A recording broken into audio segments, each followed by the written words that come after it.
So we've got questions in from viewers, and we're going to get you to help out. This first one says, my parents are planning to leave the family cottage to both my sister and I. I'm the only one who really uses the cottage and pays for the upkeep. I don't have the money to buy my sister's portion, but I feel since I've been doing all the work and paying all the bills for the last 10 years, it's unfair to split the inheritance evenly. Is there something I can do? Do you hear the emotion in that? I hear some emotion. A little bit Just of emotion. Bit. Yeah, so here's the first thing. Stop doing all the work and paying all the bills.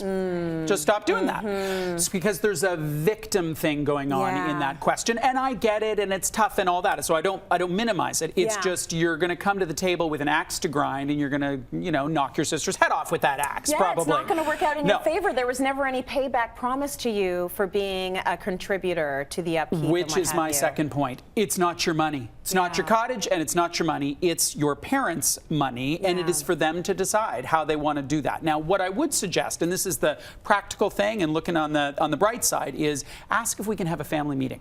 So the parents, the sisters, and also a third party would be really helpful. Maybe it's a family friend, maybe it's a financial advisor, and talk about the estate in a broad way. Because I don't know, there could be other things at play here. There could be, you know, a way to split. You get the whole cottage, and I get all the RESPs or RSPs rather. So in the broader context of the estate, it might work. But my hunch is there's some other family dynamic at play there that transcends the cottage. Money's a tough one with family. It's a tough one. It really is. It is a tough one. Yeah. I want to invest some money in the stock market, but I don't know where to begin. I love this question. It's a brilliant question. My first question back at the viewer is why?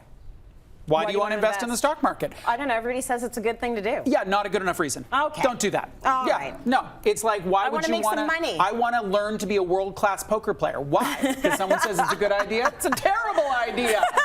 But if you love poker and you want to do that for fun, hooray for you. So if this person said, listen, I think it could be fun, absolutely fantastic. With 5% of your assets, go have a great time. But if it's for profit, investing directly in the stock market might not be a great idea.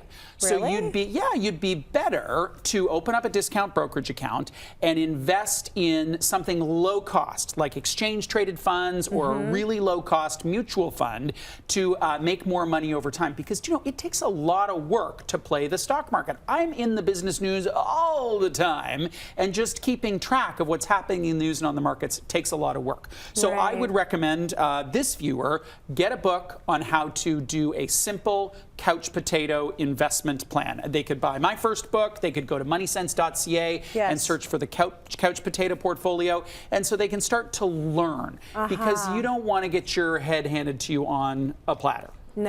It's not a smart idea. So I would start small. They're probably looking for high interest, like high yield stocks, because that's what people say. You get a lot of money, you get a lot of return when you invest in the stock market. For some people, that's not the best way to get a handle on your money. For some people, really the big idea is to contribute to an RESP for your kids and get the 20% guaranteed return. That may be the best way to do it. For other people, there's overtime available. Work the overtime. It really depends on what your circumstances is, what your interests are, and what you're good at. You know, I like that advice, because I think that a lot of us get this feeling that we are supposed to be some kinds of financial geniuses and figure out how to, you know, read the stock exchange and figure out the fluctuations, when really you've got to do something within your comfort level. If your thing is profit, do something that you know how to do. It's analogous to me saying, Tracey, I want to learn more about haute couture.